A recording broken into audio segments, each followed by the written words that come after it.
السلام عليكم، ازيكم يا حبايبي؟ يا رب الكل يكون في افضل حال. هنتكلم النهارده في حلقه جديده معاكم. النهارده مكملين في سلسله الفيديوهات القصيره عن الالتهاب الفيروسي للفم.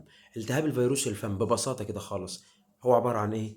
هو عباره عن التهاب بيوجد في الغشاء المخاطي المبطن للفم من جوه. عاده بيوجد في الخدين.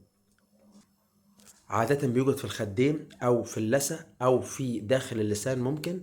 هو بيكون عباره عن قرح كده بتكون بقى منتشره على المناطق دي.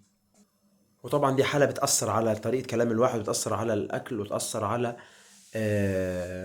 الكلام.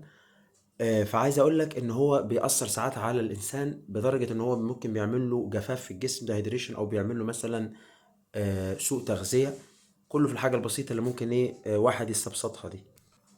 وبينقسم لنوعين، ودي آخر حاجة أختم بيها معاك الفيديو.